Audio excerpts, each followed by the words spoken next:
ফিরে আসছেন নেইমার। সুখবর ব্রাজিলের জন্য, আগামী অক্টোবরে বিশ্বকাপ বাছাই পর্বে ব্রাজিলের ঐতিহ্যবাহী 10 নম্বর জার্সি পরে মাঠে নামবেন তিনি। তাই ব্রাজিল ভক্তরা এখন খুশি, কারণ ব্রাজিলের এই ঐতিহ্যবাহী জার্সিটি নেইমারের অনুপস্থিতিতে যে অসম্মানের শিকার হয়েছে, এখন তা আর হবে না। আগামী অক্টোবরে শক্তিশালী দল চিলির বিপক্ষে খেলবে ব্রাজিল। বিশ্বকাপ বাছাই পর্বে ব্রাজিলের অবস্থা এখন খুব ভালো নয়, আছে 6 নম্বরে। পৃথিবীর ইতিহাসে একমাত্র দল ব্রাজিল যারা সবগুলো বিশ্বকাপের আসরে খেলেছে। বাকি যত দল আছে, আর্জেন্টিনা, স্পেন, জার্মানি, যাদের কথাই বলুন না কেন, তারা সবাই একবার না একবার হলেও বাছাই পর্ব থেকে বাদ পড়ে মূল বিশ্বকাপ খেলার যোগ্যতা হারিয়েছিল।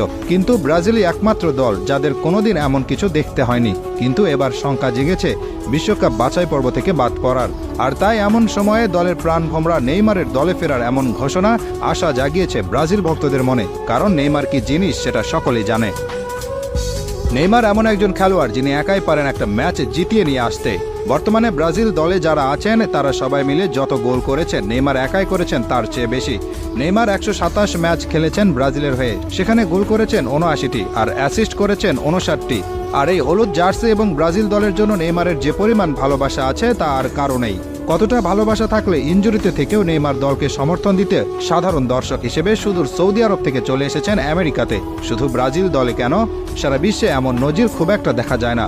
2টি ম্যাচেই তিনি ছিলেন স্ট্যান্ডে, ব্রাজিলের গোলে উৎসাহ দিয়েছেন, উল্লাস করেছেন, এমনকি ছিলেন ড্রেসিং রুমেও। কোস্টারিকার সাথে প্রথম ম্যাচে ড্র করেছিল ব্রাজিল। সেদিন গ্যালারি থেকে ব্রাজিল অধিনায়ক দানিলোকে ধ্বনি দিচ্ছিলেন দর্শকেরা। দানিলোও এগিয়ে গিয়েছিলেন তাদের জবাব দিতে, কিন্তু এগিয়ে আসলেন নেইমার, দানিলোকে বুঝালেন, বললেন এই মানুষগুলো ব্রাজিল দলকে ভালোবাসে, তারা এই দলের খারাপ সময়টাই মেনে নিতে পারছে না। বুঝিয়ে শুনিয়ে নেইমার দানিলোকে নিয়ে গেলেন ড্রেসিং রুমের দিকে, দায়িত্ব পালন করলেন বড় ভাইয়ের। নেইমারের তুলনায় বর্তমান সময়ের ভিনিসিয়াস জুনিয়র আর রদ্রিগো গোজ আসলে কিছুই না। তারা নিজ ক্লাবে যত বড় তারকায় হয়ে যান না কেন, জাতীয় দলের নেইমার যে পারফর্ম করতেন তার সাথে আর কোনো কিছুর কোনো তুলনা হয় না। বিশ্বকাপে কোয়ার্টার ফাইনালে যেদিন নেইমার খেলেছিলেন, সেদিন সবাই অবাক হয়ে দেখছিল নেইমার কি জিনিস। 2021 কোপা আমেরিকার ফাইনাল খেলেছিল ব্রাজিল আর্জেন্টিনা।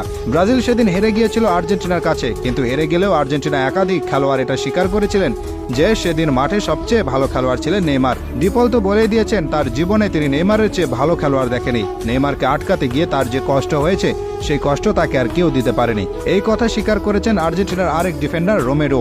যখন আবার আশার বাণী শোনান যে আগামী অক্টোবরে সম্পূর্ণ